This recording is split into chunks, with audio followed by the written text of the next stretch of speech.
नंतर आपलं स्वागत। बातमी आहे अमरावतीतून। अमरावतीच्या मेळघाटात 70 आदिवासी विद्यार्थ्यांना विषबाधा झाल्याचं कळतंय।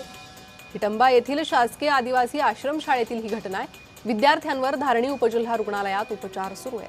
रात्रीच्या जेवणातून विषबाधा झाल्याची माहिती कळते। खासदार बळवंत वानखेडेंनी विद्यार्थ्यांची भेट घेतली। आश्रमशाळेच्या मुख्याध्यापकांनाही त्यांनी जाब विचारलाय। 70 आदिवासी विद्यार्थ्यांना विषबाधा झाली।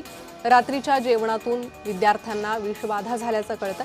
जेवणानंतर मळमळ, उलट्या आणि जुलाबाचा त्रास अनेक विद्यार्थ्यांना झाला।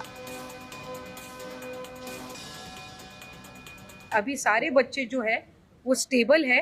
उनका जो सेंट्रल किचन है वहाँ से वो फूड गया था, ऐसी मुझे जो प्राथमिक जानकारी मिली है।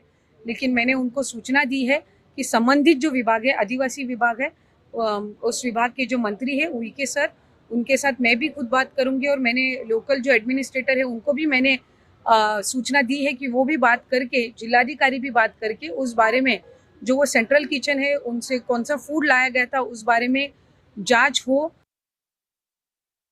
मी दवाखान्यात गेलो तर जवळपास 60-70 विद्यार्थी तिथं सुद्धा हजर होते। त्यांच्या तब्येतीची काळजी तिथले डॉक्टर आणि पीओ तसेच तहसीलदार हे प्रशासकीय मंडळी सर्व घेताच आहेत। परंतु या आश्रमशाळेत जे काही त्यांच्याकडे दुर्लक्ष होत असतील, संबंधित कर्मचारी असतील किंवा सेंट्रल किचन असेल, यांच्यावर या संदर्भात गुन्हे दाखल करण्याच्या संदर्भात मी पीओ साहेबांना तसे निर्देश दिले आणि निश्चितच या गोष्टीची सखोल चौकशी करून त्या पद्धतीने गुन्हे दाखल होतील।